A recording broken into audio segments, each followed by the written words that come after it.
Hi everyone, कैसे हैं आप लोग। आज की वीडियो में हम देखने वाले हैं डायनामिक प्रोग्रामिंग के बारे में। जो लोग डायनामिक प्रोग्रामिंग के बारे में नहीं जानते या जो लोग को पता है कि डायनामिक प्रोग्रामिंग बहुत हार्ड होती है, तो ऐसा कुछ नहीं है यार। बहुत ही ईजी वे में हम इसे समझ सकते हैं और बहुत ही ईजी वे में हम इसे सॉल्व कर सकते हैं। तो चलिए डायनामिक प्रोग्रामिंग को देखते हैं। और डायनामिक प्रोग्रामिंग को सीखने के लिए सबसे इंपॉर्टेंट ये स्टेप होती है कि आपको रिकर्शन अच्छे से आना चाहिए।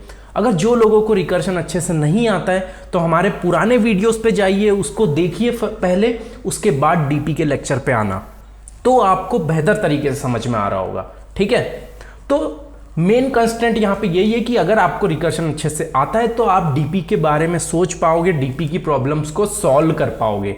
तो चलिए स्टार्ट करते हैं। What is DP. तो डीपी को समझने के लिए सबसे पहले हमें रिकर्शन पे जंप करना होगा। रिकर्शन में क्या होता था, रिकर्शन में हम क्या करते थे, रिकर्शन में हम प्रॉब्लम को ब्रेक करते थे और बोलते थे रिकर्शन आप इसको सॉल्व करके लाके दो, हम बेस केस लिख देंगे, हम थोड़ा सा एक स्टेप सॉल्व कर देंगे, बाकी सब स्टेप रिकर्शन आप सॉल्व करके दो हमें। डीपी में भी उसी तरीके से कुछ तरीके से होता है। ठीक है, तो डीपी के बारे में समझते हैं। DP is a optimize version of recursion. कैसे ये ऑप्टिमाइज हो रहा है उसके बारे में समझते हैं। जैसे हमने रिकर्शन ट्री बनाया था, ठीक है, रिकर्शन ट्री में हम बहुत सारे ट्री बनाते थे, ऐसा ऐसा ऐसा ऐसा ऐसा ऐसा, इस तरीके से हम प्रॉब्लम को डिवाइड करके उसको सॉल्व कर रहे होते थे। बट हमने रिकर्शन में देखा था कि जो रिकर्शन था हमारा, उसमें बहुत सारी सब प्रॉब्लम्स होती थी। ठीक है, और जो सब प्रॉब्लम्स होती है, जैसे ये 1 हो गया, ये 1 हो गया, ये 1 हो गया, तो ये सब प्रॉब्लम बार बार रिपीट हो रही होती थी और रिकर्शन बार बार एक ही स्टेप को बार बार अलग अलग ट्री के स्ट्रक्चर में जाके कंप्यूट कर रहा होता था। उससे हमारा टाइम वेस्ट हो रहा होता था। अब उसको ऑप्टिमाइज करने के लिए डीपी आया। डीपी ने क्या बोला, डीपी ने बोला कि आप जो बार बार चीजें कर रहे हो वो मत करो, उसकी जगह पे इसके सॉल्यूशन आप कुछ एरे में, 2D एरे, 1D एरे या कुछ मैप में या कोई भी चीज जिसमें आप स्टोर कर सकते हो उसमें स्टोर करके रखो और वो सॉल्यूशंस हम बाद में पिक करेंगे जब हम अदर वे में जाएंगे। जैसे कि हम यहाँ पे 1 देख रहे हैं, हमने 1 को फिर से सॉल्व किया, यहाँ पे अगर 1 आता है तो हमारे पास 1 का आंसर पहले से होता है, तो हम जो आंसर हमने कंप्यूट करके रखे हुए उसमें से निकाल के सीधे दे देंगे विदाउट कंप्यूटेशन। तो यहाँ पे हमारा ऑप्टिमाइज हो रहा है, यहाँ पे हमारा टाइम बच रहा है कंप्यूट करने का वो प्रॉब्लम को। ठीक है, तो इस तरीके से कुछ डीपी का वर्क फ्लो होता है और डीपी काम कर रही होती है। अब डीपी में कुछ अप्रोचेस होती है, जैसे टॉप डाउन अप्रोच। उसमें क्या होता है, आपको रिकर्शन जैसे आप लिखते हो तो रिकर्शन का कोड होता है आपके पास, बेस केस, लॉजिक। ठीक है, आप क्या लिखते हो रिकर्शन में, हम रिकर्शन में लिखा करते हैं बेस केस, लॉजिक और जो भी आपको ऑपरेशन करना है वो सब। ठीक है, और कॉलिंग करना है रिकर्शन की, वो सब हम लिखते हैं। तो इसमें क्या आ जाएगा, ये रिकर्शन लॉजिक है आपका, रिकर्शन कोड है, उसमें आप फिट कर दोगे जहां पे आप कॉलिंग करते हो उसके पहले आप स्टोरिंग पार्ट फिट कर दोगे। तो हम स्टोरिंग पार्ट को बोलते हैं यहाँ पे मेमोराइजेशन। ठीक है, मेमोराइजेशन का मतलब क्या हुआ, आप एरे की हेल्प से, मैप की हेल्प से या कोई भी डेटा स्ट्रक्चर की हेल्प से जिसमें स्टोरिंग होती है और वो आंसर्स को आप स्टोर कर रहे हो और आपके जो रिकर्शन वर्जन है उसको ऑप्टिमाइज कर रहे हो, उसकी सब स्ट्रक्चर प्रॉपर्टी को बार बार कंप्यूट होने नहीं दे रहे हो। आप रोक रहे हो कि भाई ये तो आंसर हमारे पास पहले से है, यहां से उठा लो, आप ये एरे के अंदर से उठा लो। विदाउट कंप्यूटेशन आपके कुछ सब प्रॉब्लम्स डील हो जाएंगे जो भी डुप्लीकेट्स होंगे। ठीक है, तो उस तरीके से हमारी टॉप डाउन अप्रोच काम करती है। अब आते हैं बॉटम अप्रोच की तरफ। तो बॉटम अप अप्रोच में टैबुलेशन मेथड्स यूज होती है। टैबुलेशन मेथड का मतलब ये होता है आप पहले से कंप्यूट करते हो कि क्या पॉसिबिलिटीज ऑफ आंसर हो सकते हैं। इसमें रिकर्शन यूज नहीं हो रहा होता है, no recursion, no calling with the function. ठीक है, हम इसमें प्रॉपर एक एरे यूज कर रहे होते होंगे और बेस केस सोच के हम कुछ ऐसी वैल्यूज कंप्यूट करते हैं कि जैसे हमने बेस केस में देखा था n = 0, n = 1, तो हमें एग्जैक्टली n = 0 की वैल्यू पता होती थी कि बेस केस हमारा n = 0 आएगा तो हमें 0 ही रिटर्न करना है। तो हम बेस केस की वैल्यूज के हिसाब से या बेस केस की वैल्यूज के हिसाब से और उसकी हेल्प से हम ऐसी चीज बनाते हैं कि 2 वैल्यूज की हेल्प से हम तीसरी डिराइव कर रहे होते हो, चौथी डिराइव कर रहे होते हो, 5वीं डिराइव कर रहे होते हो। तो हम दो वैल्यूज़ की हेल्प से तीसरे के आंसर ला रहे होते हैं, तीसरी वैल्यू के हेल्प पे चौथे का आंसर ला रहे होते हैं। इस तरीके से हमारी टेबुलेशन मेथड यूज़ करते हैं और काम आती है। ठीक है, तो टेबुलेशन मेथड को हम और डिटेल में समझेंगे। हम एक प्रॉब्लम को पिक करेंगे और वो प्रॉब्लम की हेल्प से हम उसमें टॉप डाउन अप्रोच लगाएंगे और टेबुलेशन मेथड भी लगाएंगे, और साथ में उसके बाद हम उसको ऑप्टिमाइज करके भी देखेंगे कि स्पेस ऑप्टिमाइजेशन भी हम कैसे कर सकते हैं। तीनों चीजें हम देखने वाले हैं। ठीक है, तो चलिए करते हैं। और उससे भी पहले हम रियल लाइफ एग्जांपल समझेंगे कि डीपी के रियल लाइफ एग्जांपल्स क्या क्या होते हैं और किस किस चीज में रियल लाइफ में अभी डीपी यूज हो रही है। हम सभी के मोबाइल ऐप में या हम सभी ने गूगल मैप तो यूज किया ही होता है। तो गूगल मैप में जो पाथ फाइंड करके आपको शॉर्टेस्ट रूट दिखता है, उसमें डीपी का बहुत बड़ा यूज केस होता है, उसमें डीपी का यूज केस है। तो पहला यूज केस आपको वहां मिल जाएगा, आपको डीपी का यूज केस गूगल मैप के अंदर मिल रहा होगा। सेकेंड यूज केस गिट मर्ज। जब आप गिट मर्ज करते हो तो हमारी एक प्रॉब्लम है लॉन्गेस्ट कॉमन सब सीक्वेंस, जिसकी हेल्प से गिट मर्ज देखता है कि भाई कोई कॉन्फ्लिक्ट तो नहीं है और मर्ज करता है प्रॉब्लम को with comparing all the strings. ठीक है, तो वहां पे लगी होती है लॉन्गेस्ट कॉमन सब सीक्वेंस, जो भी एक डीपी का पार्ट है। हम आगे जाके उसका भी लेक्चर बना रहे होंगे और उसको भी समझ रहे होंगे। In large warehouse like Amazon, Flipkart, वहां पे हमें बॉक्स की कॉस्ट ऑप्टिमाइज करना बहुत इंपॉर्टेंट हो जाता है। तो वो लोग कैसे करते हैं? तो वो लोग वहाँ पे नैपशैक एल्गोरिथम यूज़ कर रहे होते हैं उनके कोड बेस में, जिसकी हेल्प से वो डिसाइड करते हैं कौन सा आइटम कौन से बॉक्स में जाएगा, कौन सा आइटम छोटा है। तो मिनिमम कॉस्ट में वो फाइंड करते हैं कि मिनिमम कॉस्ट में आपका सामान आपके घर तक कैसे पहुंचाया जा सकता है। तो वहाँ पे भी आपको डीपी का यूज़ मिल रहा होगा एज ए कोड बेस। आप अमेजॉन के अंदर देख रहे होंगे और फ्लिपकार्ट के अंदर भी वो लगा हुआ है। तो ठीक है, ये हो गई हमारी कुछ रियल लाइफ एग्जांपल्स, जिसके थ्रू आप डीपी को और अच्छे से समझ पाओगे और आपको पता चलेगा कि डीपी यहाँ पे हमारे लिए कितनी ज़्यादा इंपॉर्टेंट है, कितना बड़ा रोल प्ले करती है डीपी हमारे लिए। तो चलिए प्रॉब्लम को देखते हैं। आज हम देखने वाले हैं फिबोनाची सीरीज़। हमने पहले भी उसको सॉल्व कर चुके हैं यूजिंग रिकर्शन। अगर जिसको वो नहीं आता है तो वो पहले वो लेक्चर देख के आए। मैं यहाँ पे रिकर्शन से आगे स्टार्ट करने वाला हूँ। तो हम अब लिखेंगे रिकर्शन का कोड कि हमने पिछली बार रिकर्शन के थ्रू फिबोनाची नंबर कैसे जनरेट किया था। ठीक है, तो हम यहाँ पे लिख देंगे कोड। हमने क्या किया था, इफ n = 0 और n = 1 रिटर्न n, ओके, और return fib of n-1 plus fib of n-2। तो ये हमारा रिकर्शन का कोड हो गया। आपको मैं एक और बार बता देता हूँ कि ये हो गया हमारा बेस केस, जिसको हमने लास्ट बार लिखा था, और ये हमारा होगी कॉलिंग। अब इसको हम कुछ ट्री स्ट्रक्चर में समझेंगे कि हमें डीपी का यूज़ यहाँ पे क्यों पड़ा और डीपी के थ्रू हम इसको किस तरीके से ऑप्टिमाइज कर पा रहे होंगे। अगर आप n = 5 ले लेते हैं, ठीक है, तो n के 5 के हिसाब से आपका आंसर आना चाहिए 3। ओके, n 5 के हिसाब से आपका आंसर आना चाहिए 3। ओके, तो चलिए इसका वो बनाते हैं हम स्ट्रक्चर। अगर fib of 5 ले लेते हैं आप, तो ये जो कॉलिंग होगी ये इस तरीके से होगी, fib of 4, fib of 3, fib of 3, fib of 2, fib of 2, fib of 1, fib of 1, fib of 0। Okay, fib of 2, fib of 1, fib of 1, यहाँ पे fib of 0। तो इस तरीके से हमारा रिकर्शन ट्री डिराइव हो रहा होता है। ठीक है, अब आप यहाँ पे देखो कि जो fib of 4 है ये कितने बार आया है, ये एक ही बार आया है। fib of 3 को देखते हैं, तो fib of 3 यहाँ पे भी आया है, यहाँ पे भी आया है। तो हम इसको डबल कंप्यूट कर रहे हैं, ठीक है, रिकर्शन के थ्रू। यहाँ पे fib of 2 भी आया है, यहाँ पे भी आया है, और भी जगह पे fib of 2 आपको मिल जाएगा। तो ये जो प्रॉब्लम्स है, हम बार बार रिकर्शन के थ्रू एक ही प्रॉब्लम को सॉल्व करने की कोशिश कर रहे हैं, जबकि हम इसका आंसर स्टोर करके रख सकते हैं। कि जैसे हमने यहाँ पे निकाला आंसर, हमने इसका आंसर कोई एरे में स्टोर कर लिया। एरे में स्टोर करने से ये फ़ायदा हुआ हमें कि भाई जब ये यहाँ पे कॉल करेगा उस समय हमारे पास आंसर पहले से होगा, तो हम इसको कंप्यूट नहीं करेंगे। हम एरे के अंदर से ये fib of 2 पे जो वैल्यू रखी होगी वो लाके सीधे रिप्लेस कर देंगे। उसके थ्रू हमारे को ऑप्टिमाइजेशन मिलेगा टाइम कॉम्प्लेक्सिटी में। ठीक है, तो आपको ये चीज समझ में आई होगी कि डीपी का यूज हम फिबोनाची के अंदर क्यों कर रहे हैं और किस लिए कर रहे हैं, क्या ऑप्टिमाइजेशन आ रहा है उससे। ठीक है, तो हमें ये समझ में आ गया। तो जैसे कि आप यहां पे देख रहे हो सेवरल रिपीटेशंस हो रही है प्रॉब्लम की, तो हमें क्या करना है, हम एक एरे तैयार करेंगे। ओके, 0 1 2 3 4 5, ठीक है, 5 डिजिट्स का। अब यहाँ पे आपने फिब ऑफ 1 का आंसर निकाला, फिब ऑफ 1 का आंसर होता है 1, फिब ऑफ 0 का आंसर होता है 0, फिब ऑफ 2 का आंसर होता है 1, आपको यहाँ मिल गया।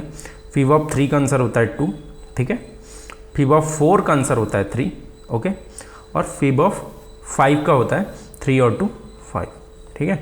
तो ये आपके पास पूरे आंसर्स आ गए हैं। ठीक है, ये आंसर्स आपके पास आ चुके हैं। अब ये जो f ऑफ 5 है, मतलब हम अगर 0 से स्टार्ट करते हैं तो f ऑफ 5 पे आपको 3 मिलना चाहिए, f ऑफ 4 पे आपको 2 मिलना चाहिए। तो हाँ, ये स्टोरिंग हो चुकी है। जब आप इधर से कंप्यूट कर लोगे तो आपको ये वाला एरिया कंप्यूट करने की ज़रूरत नहीं है।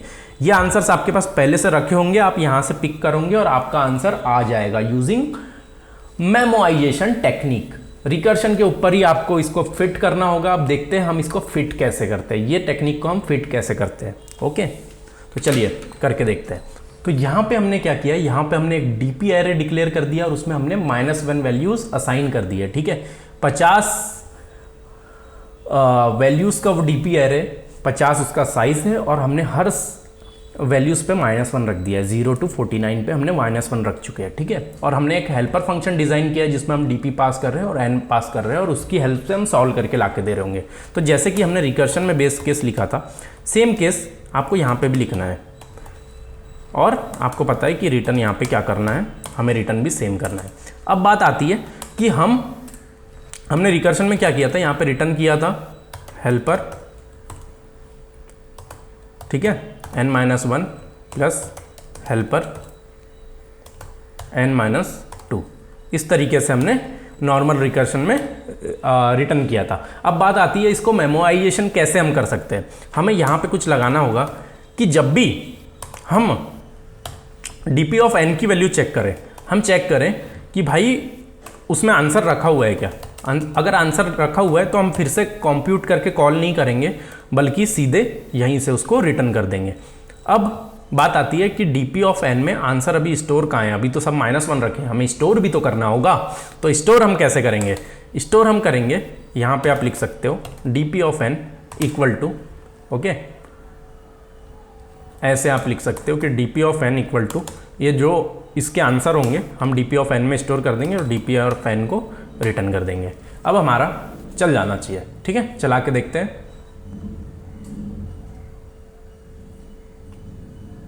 Memory limit exit, why this happen, देखते हैं क्या बोल रहा है। मेमोरी लिमिट एग्जिट, हमने कुछ गलती किया है क्या, हमने भाई बेस केस लिख दिया, base case looks like good, हमने डीपी ऑफ n बनाया, नॉट इक्वल टू -1 चेक किया, उसके अंदर हमने -1 फिल कर दिया था और हम यहाँ पे कॉलिंग कर रहे हैं और उसकी हेल्प से हम डीपी ऑफ n निकाल रहे हैं। ओके, तो ये भी सही लग रहा है हमें। तो यहाँ पे दिक्कत क्या आ रही है, तो यहाँ पे एक्चुअली क्या हो रहा था, यहाँ पे एक्चुअली अगर आप ये ऐसा एंड सिंबल नहीं बनाते हो तो वो जो डीपी एरे है वो न्यू जनरेट हो रहा था और हर बार मेमोरी उसकी डिस्ट्रॉय हो जा रही थी जब भी रिकर्शन कॉल होता था। उसकी वजह से हमें टाइम लिमिट एग्जिट आ रहा था। बट हमने जैसे ये लगाया तो ये जो एरे है वही ये यहाँ पे पॉइंट करने लगा और उसमें वैल्यूज स्टोर करने लगा। तो अब हमारा चल जाना चाहिए। ठीक है, देखते हैं चल रहा है कि नहीं। तो हाँ, हमारा सॉल्यूशन एक्सेप्ट हो चुका है। हमने 50 साइज का डीपी एरे बनाया था, वो क्यों बनाया था वो भी समझ लेते हैं, क्योंकि यहाँ पे हमें n दिया गया था, n बोला गया था कि n भाई लेस देन से 30 होगा। तो जब आप फिबोनाची सीरीज को देखते हो तो फिबोनाची सीरीज में इस तरीके से होता है कि भाई n जितना है उससे आप थोड़ी सी वैल्यूज ज़्यादा लेके चलो। अगर मैं यहाँ पे 33 वैल्यूज भी लेके चलता तो हमारा ट्रू हो जाता। ओके, उसमें भी दिक्कत नहीं आ रही होती। तो इस तरीके से ये क्वेश्चन सॉल्व हो सकता है। जैसे यहाँ पे मैं ले लेता हूँ, ठीक है, n+3, तो अभी भी हमारा आंसर चल जाना चाहिए बिकॉज 3 वैल्यूज एक्स्ट्रा नीडेड है ये क्वेश्चन बनाने के लिए। तो हाँ देखो चल रहा है ना। ओके, तो आपको समझ में आ गया कि मेमोराइजेशन किस तरीके से वर्क करता है। हमने क्या किया, हमने सेम रिकर्शन कॉल किया, सेम सब कुछ किया, बस उसका आंसर हमने एरे में स्टोर करते गए। और before going to calling recursion हमने चेक किया कि वो आंसर हमारे पास प्रेजेंट है क्या, वो इंडेक्स का।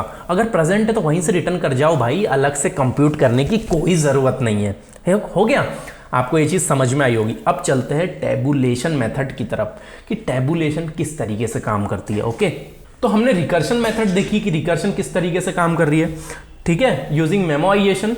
उसके बाद अब टैबुलेशन देखते हैं। तो आपको फिबोनाची सॉल्व करने के लिए आपने रिकर्शन कोड कैसे बनाया था, सबसे पहले वो समझना पड़ता है।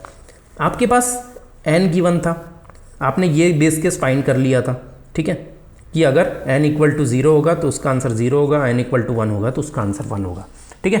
ये दो चीज़ हमें पता थी। अब क्या इसके बेस पे हम तीसरी वैल्यूज़ निकाल सकते हैं क्या? तो फिबोनाची नंबर क्या कहते हैं कि इसको दोनों को प्लस करने से आपकी तीसरी वैल्यू आ जाएगी जो कि रहेगी 1। फिर जो लास्ट टू वैल्यूज़ रहेगी, लास्ट कौन सी, ये और ये, इसको प्लस करने पे आपकी चौथी वैल्यू आएगी 2।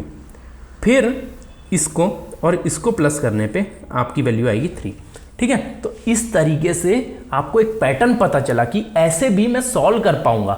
तो आप क्या करोगे, आप एक एरे बनाओगे विदाउट रिकर्शन, आप उसमें फिल करोगे 0 और 1। 0 और 1 क्या है, आपके बेस केसेस है, ठीक है, आपके बेस केसेस है। और बेस केस आपको कैसे मिले, बेस केस हमने रिकर्शन में देखा था कि फिबोनाची नंबर जब 0 होगा तो उसका आंसर 0 होगा, फिबोनाची नंबर जब 1 होगा तो उसका आंसर 1 हो गया। ओके, तो ये चीज़ हमने देख रखी थी। अब हमें पता चल गया है दोनों के आंसर इस तरीके से। अब इसको प्लस करने पे हमारा ये आ जाएगा, ये दोनों को प्लस करने पे हमारे पास ये आ जाएगा, ये दोनों को प्लस करने पे हमारे पास ये आ जाएगा, ये दोनों को प्लस करने के पास हमारे पास ये आ जाएगा। तो आप देख रहे हो किस तरीके से फिबोनाची नंबर जनरेट हो रहा है using 2 last index values. Okay, तो यही सेम रिपीटेशन आप कर दोगे टैबुलेशन में, ठीक है।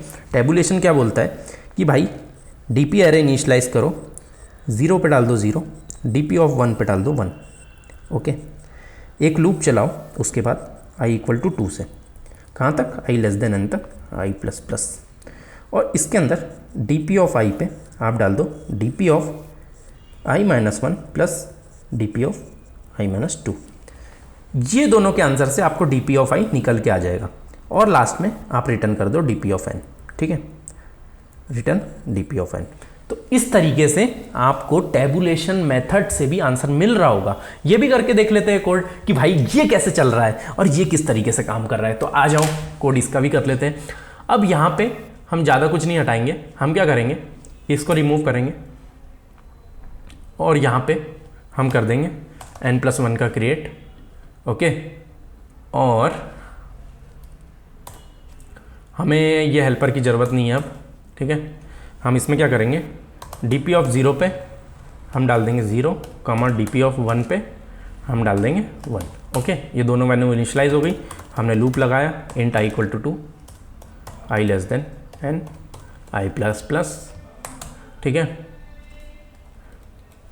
i equal to 2। ओके, अब क्या बोला था मैंने, डीपी ऑफ i पे कैसे लिखना है, जैसे हमने रिकर्शन में लिखा था n-1 n-2, वैसे ही i-1 plus DP of i-2। ये हमें आउटपुट ला के दे रहा होगा। हम यहाँ पे रिटर्न कर देंगे DP of n। Okay, DP of n, हमारा आउटपुट आ जाना चाहिए। ओके, देखते हैं output, yes output is coming. देखते हैं कि सब टेस्ट केसेस पास हो गए या नहीं हुए। तो भाई कुछ तो एरर आ रही है, कुछ तो एरर आई है यहाँ पे, जो बोल रहा है n इक्वल टू 0 पे आपका गलत चल रहा है। तो अब एक और चीज़ समझिए कि यहाँ पर हमने बाकी सब तो लिख दिया है, ठीक है, हमने पूरा इनिशियलाइज कर दिया, डीपी ऑफ n रिटर्न कर दिया, ये सब कर दिया, बट हमने यहाँ पे बेस केस नहीं लगाया। बेस केस कभी कभी यहाँ पे रिक्वायर्ड हो जाता है। जैसे यहाँ पे आप देख रहे हो n इक्वल टू 0 पे ये गलत हो गया है, तो यहाँ पे आप क्या करोगे, यहाँ पे आप ऐसा भी लिख दोगे n इक्वल टू 0 और n equal to 1 return n। अब आई थिंक ये चल जाना चाहिए, देखते हैं। हाँ, तो ये आपका एक्सेप्ट हो गया, हमने बेस केस भी हटा दिया था इसलिए ये रिजेक्ट हो रहा था n equal to 0 n equal to 1 जब टेस्ट केस पास हो रहा था उस समय। ठीक है, तो आपको ये भी स्टेप समझ में आई होगी कि हमने क्या क्या किया।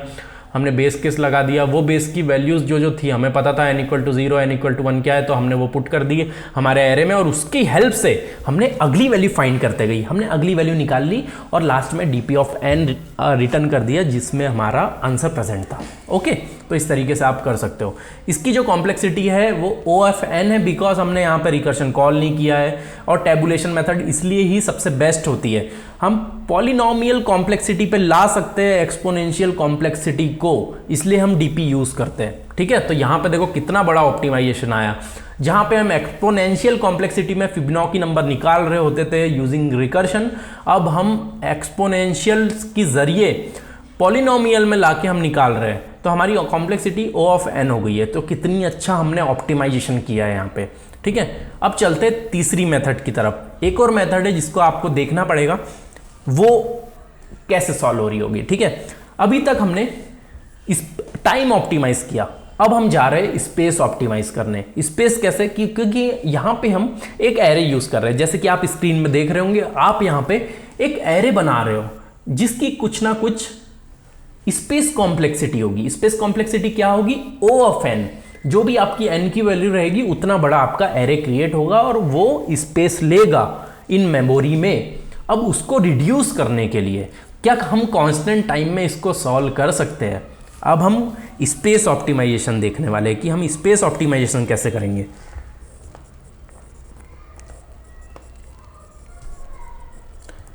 हम देखने वाले हैं space optimization in Fibonacci program, Fibonacci number question. ठीक है, अब स्पेस कॉम्प्लेक्सिटी हम कैसे करेंगे।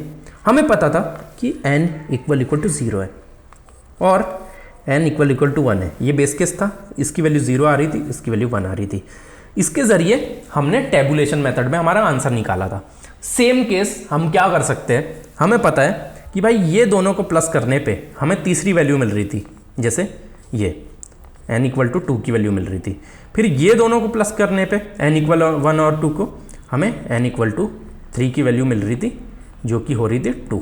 ठीक है, इस तरीके से हमारा लास्ट 2 वैल्यूज़ को प्लस करने पे हमें अगला एलिमेंट की वैल्यू मिल जाती थी। तो भाई क्यों हम स्टोरिंग भी करें, हम ऐसा कर सकते हैं क्या, 2 वेरिएबल ले लेते हैं, एक प्रीव 1 प्रीव 2, वो दोनों की वैल्यू पे प्लस करने पे हमें करंट एलिमेंट मिलता रहेगा। तो हमने ये ऑप्टिमाइज करके कांस्टेंट टाइम में ला लिया, समझ रहे हो। लास्ट 2 वैल्यू मतलब ये प्रीव 1 की वैल्यू आप 0 रख दो, प्रीव 2 की वैल्यू आप 1 रख दो, और 0 और 1 की हेल्प से हर बार आप करंट की वैल्यू निकाल पा रहे होंगे, अगली वैल्यू निकाल पा रहे होंगे। बस आपको यहाँ पे स्वैपिंग का लॉजिक लगाना पड़ेगा। स्वैपिंग किस लिए कि आपको स्वैपिंग का लॉजिक लगाना है और लास्ट में आपको रिटर्न कर देना है प्रीव। ठीक है, इस तरीके से भी ये क्वेश्चन सॉल्व हो रहा होगा। ठीक है, अब इसको हम पूरा प्रॉपर करके देखेंगे कोड कि किस तरीके से हम कर रहे होंगे। ओके, आ जाओ करते हैं कोड। तो हमने क्या बोला, ये हमारा बेस केस हो गया। अब यहाँ पे हम ये हटा देते हैं क्योंकि हमको इसकी नीड नहीं है। ओके, हमने ये हटा दिया। हमने क्या किया, 2 वेरिएबल बनाए, int of prev 1 comma prev 2। Okay, prev 1 में डाल दिया हमने 0, प्रीव 2 में डाल दिया हमने 1। ओके, ये हमने डाल दिया। फिर हमने लूप लगाया int i equal to 2, i less than equal to n। Okay, i plus plus, ये हमने लगाया n की वैल्यू निकालने के लिए। हमने क्या किया, int current equal to prev 1 plus prev 2। तो जैसे कि हमने लास्ट बार लॉजिक लगाया था, हमने करंट एलिमेंट में प्रीवियस 2 वैल्यूज़ को स्टोर कर दिया, तो हमें यहाँ पे 3rd वैल्यू का आंसर मिल गया। ओके, अब हमें स्वैपिंग का लॉजिक लगाना है। हम क्या करेंगे, प्रीव्यू 1 में प्रीव्यू 2 डाल देंगे। ओके, और प्रीव्यू 2 में करंट डाल देंगे, और लास्ट में हम प्रीव्यू यहाँ पे रिटर्न कर देंगे। ओके, देखते हैं अब आउटपुट आपका क्या आ रहा है। तो जैसे कि आप यहाँ पे देख रहे हो, हमने क्या किया, हमने 2 वेरिएबल बनाए, प्रीव 1 प्रीव 2, दोनों को असाइन कर दिया 0 और 1 थे, और इन दोनों की हेल्प से हमने 3rd वैल्यू फाइंड करने की कोशिश की यूजिंग फॉर लूप। तो एक करंट में हमारी थर्ड वैल्यू होगी। अब हमने क्या किया, रिप्लेस किया, प्रीव्यू 1 में प्रीव्यू 2 डाल दिया, प्रीव्यू 2 में करंट डाल दिया। क्योंकि प्रीव्यू 1 और प्रीव्यू 2 को हमने क्यों चेंज किया बार बार, बिकॉज हर बार हमें लास्ट 2 वैल्यूज चाहिए, हर बार हमें लास्ट 2 वैल्यूज चाहिए। अगर हम इसको चेंज नहीं करेंगे तो प्रीव्यू 1 और प्रीव्यू 2 में 0 1 ही स्टोर रहेगा, चेंज नहीं हो पाएगा वो। तो हमें हर बार चेंज करना होगा, जो भी हमारा आउटपुट आ रहा होगा करंट में उसको हमें उसमें डालना होगा, लास्ट वैल्यू भी रखना होगा। तो लास्ट वैल्यू हमारे पास प्रीव्यू 2 है, तो प्रीव्यू 2 को हमने प्रीवियस 1 में डाल दिया और करंट वैल्यू भी ले ली। और अब फिर प्रीव्यू 2 और करंट की हेल्प से, प्रीव्यू 1 और करंट की हेल्प से हम वो उसको नेक्स्ट वैल्यू निकाल रहे होंगे। तो इस तरीके से शॉपिंग लॉजिक से भी ये हो जाएगा। और यहाँ पे जो कॉम्प्लेक्सिटी है, टाइम कॉम्प्लेक्सिटी आपकी आ गई है O ऑफ n, और स्पेस कॉम्प्लेक्सिटी आपकी आ गई है यहाँ पे O ऑफ 1। तो कितने बेहतरीन तरीके से हमने इसको सॉल्व किया। 3 अप्रोचेस देखी हमने, पहली हमने रिकर्शन से देखी, उसकी कॉम्प्लेक्सिटी बहुत हाई थी। उसके बाद हमने डायनामिक प्रोग्रामिंग लगाया, मेमोराइजेशन लगाया रिकर्शन के ऊपर, जो कि एक सिंपल स्टेप है। अगर आपको रिकर्शन आता है तो आप आसानी से उसको कोई भी लॉजिक से स्टोर करने का सोच सकते हो। तो वो भी बहुत अच्छी लगती है मेरे को वो अप्रोच, वो बहुत ही सिंपल अप्रोच होती है। अगर आपको रिकर्शन अच्छे से समझ में आता है तो वो आ जाएगी। दूसरी होती है टेबुलेशन। टेबुलेशन में थोड़ा सा अलग तरीके से सोचना होता है, बेस केस लेके आपको प्रीवियस आंसर की हेल्प से नेक्स्ट आंसर निकालना होता है। तो इसका लॉजिक थोड़ा सा कॉम्प्लेक्स जाता है। इसके क्वेश्चन आप जब ज़्यादा सॉल्व कर रहे होंगे, जब आपको आ रहा होगा। तीसरी होती है कि भाई दोनों को हटा के कुछ तीसरा लगा के देखे क्या, या कांस्टेंट स्पेस में सॉल्व करके देखा गया। तो वो भी हमने यहाँ पे स्पेस ऑप्टिमाइज करके देखा कि किस तरीके से हम स्पेस ऑप्टिमाइज कर रहे हैं।